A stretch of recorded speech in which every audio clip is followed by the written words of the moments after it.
Hello everyone at home, still live from Morelia at the People's Reset 2026, and we're basically wrapping up the event with the last day today, and I'm pleased to finally got a chance to speak to the man himself, the organizer, who's been a guest on my, or we had an interview last year.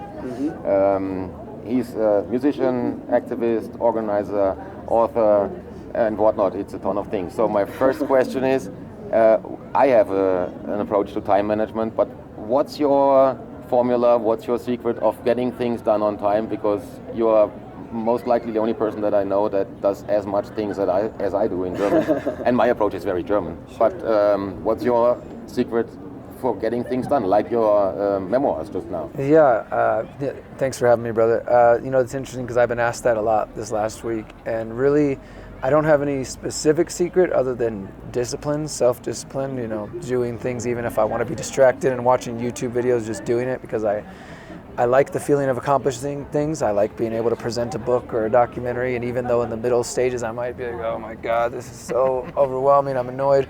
But really it's to-do lists. I couldn't do anything I do without to-do lists. I make to-do lists for like everything I do. So I have like a daily to-do list of, okay, I have an interview at this time, I gotta do that. I have the scheduled lunch, these kind of things.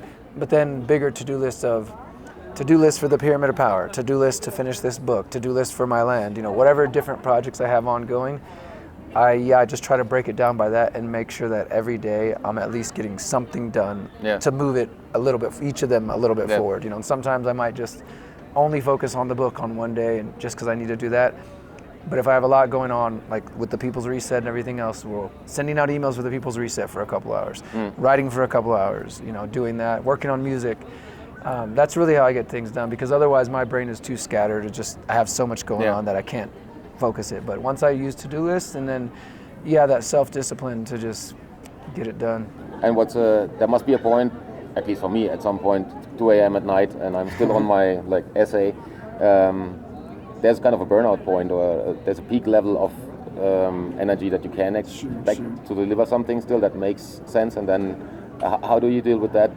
Because you come from a background like I do, where you compensate stuff with external forces, let's say, alcohol or something else.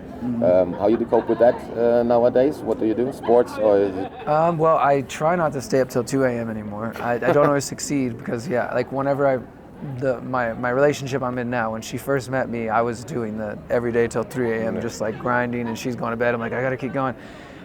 With her help, I've gotten better at making sure I get good sleep, which I think is also part of me functioning so well. Is like literally, 10 p.m. I guess that's late for some people, but I try to be in bed by 10 p.m. I try to be done with work by 8 a.m. And on a good day, 8 p.m. Excuse me. On a good day, I try to be off all devices by 9 p.m. and maybe reading or just kind of getting ready for bed, so that I can actually get good sleep and then wake up and get back to it and everything. Because like you said, there's a certain point where you're just pushing yourself too far, and then you're not really going to be that.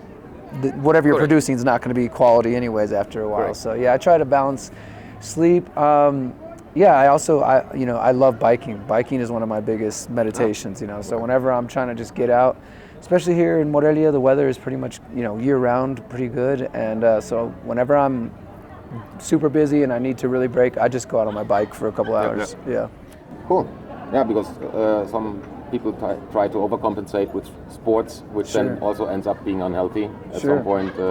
We've all got our outlets, right? I'll say another one. Whenever I'm trying to because Miriam and I will, if we're having a winding down, she's been working all day, I've been working all day because we both work from home. We'll watch a movie together, something like that. But my other vice is I'm a comic book nerd, so I watch comic book videos. You would get along with my wife pretty well. Okay. She's doing animation stuff and is a comic nerd as well. Oh, cool. Okay, let's talk People's Reset. First of all, great event.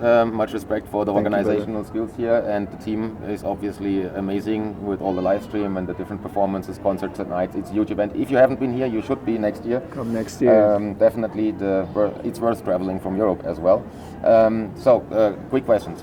How satisfied are you with this year's event? Is it going to take place next year as well? And we had a similar event in Switzerland, and we expected to have around 700 or 800 people, and in the end we had maybe not even 50% of that amount of people show up. What do you think is helping people to encourage to go that route, be more active, if they just keep on watching alternative news and still sit on the couch, which in the end is nothing different than watching mainstream media. Exactly.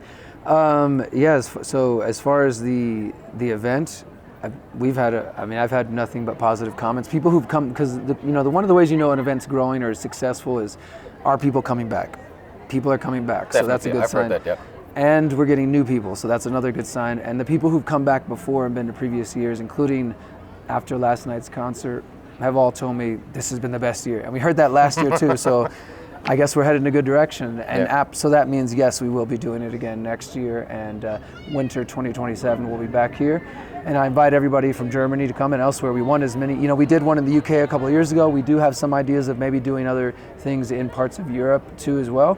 But even then, as you were seeing, Mexico's a beautiful place. There's a lot going on. It's a lot, Morelia specifically is a lot of culture and history, so I encourage people to check it out. And what was the last part? What would you tell people that are still sitting on the couch instead of getting activated? That's what it's about. Yeah, exactly. So like you said, we call this an activation. Obviously it has parts of conference, festival, and all that stuff, but the reason we were very deliberate in calling it an activation is because, the people that are coming up and sharing it, they're getting it. They're saying, like, I'm going home inspired, motivated, activated. That's the feeling that we want. We want to have conversations and presentations and workshops that give people practical tools. And as you see, kind of when you walk around the room, you see people taking notes. Yes, they're very wanting. People come here because they want the knowledge, and that's what this kind of space we want to create. And of course, from home, you can watch all the videos and documentaries, and you can get educated at home too. But we're sitting out here in the outdoor green space, and there's people here connecting, doing workshops over the days. That's what really matters. Honestly, the presentations and the speakers and the music are what bring people here. But also, once people come here, some people, they buy tickets even if they have no idea who any of the speakers are, because they just know it's going to be a good vibe. There's going to be good connections. There's going to be good networking. There's going to be good people. That's what they really want. And so you can't get that at home, at your computer, or on your phone by yourself. There's only so far that can go. And so part of me with the People's Reset is trying to pull, kicking and screaming as many people from the freedom movement towards in-person. And even if you can't make it to Mexico, organize in your community, whether it's just a small local meetup or something, like in Switzerland, like you're talking about. I think the in-person piece is just so important. And for me, it's always been important because I started out very much as an activist with my feet on the ground, connecting to people, hosting meetings, hosting events. And so that's just part of what I do. But I realize a lot of people, they wake up and then their whole perspective is just through the computer, so they've never experienced this face-to-face. Yes, it's a Truman Show. Exactly, but and that's why your book's name is such a good title. And once you experience that, though, then you realize, like, wow, this is where it's really at, connecting with other people. And it helps people, of course, realize, like many of us have felt, that you're not alone. And I think that's the most important piece. It is. Then I'll have to let you go, so we'll do a last question, and that is about the Truman Show. So if people are still in that, like, it's a curated reality in the end for me, because if you go out and you see people, there's nobody with an Israel flag or something around, so you interact with people in a normal way and form. But what do you expect that 2026, 7, 8, 9, and 30 onwards, how will that look like? Because obviously people have still that mentality, we are only just a few, even though like Erika Genoweth or others did research on it. It needs to be only a few, and we heard that in talks even, 3% or 5% that resistant group of people that says no. So what's your personal outlook, not in geopolitical terms or technology, so what's your personal outlook of how you're going to cope with what's coming over the next few years, and what would you tell to people that have basically already kind of lost hope and are kind of in a resignation state at home? The people who are black-pilled or doomers or whatever, they think it's hopeless.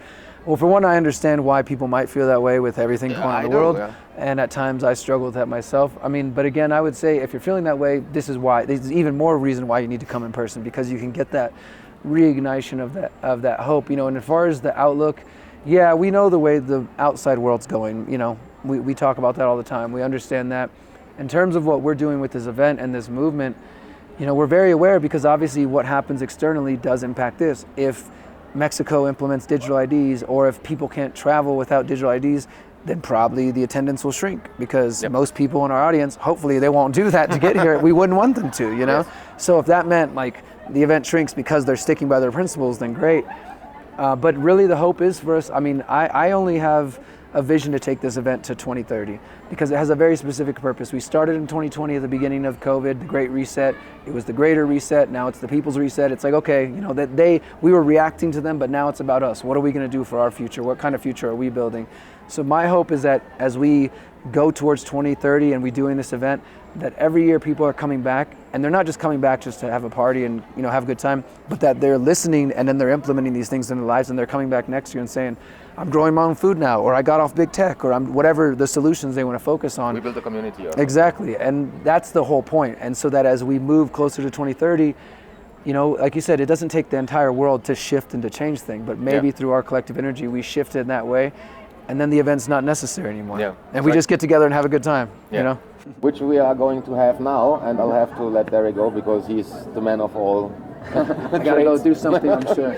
I thank you very much for taking the time, for being here, and I'm gonna be here next year, definitely. So come back, brother. We'd love to have you, man. Or we'll have one in Europe, do it. because a lot of people before I came asked me to organize something similar. Like I would they love did to help in you. Bath. Let's do it together. We'll do. Okay. All right, have a great day. Thank you. I'm sorry for Just for editing.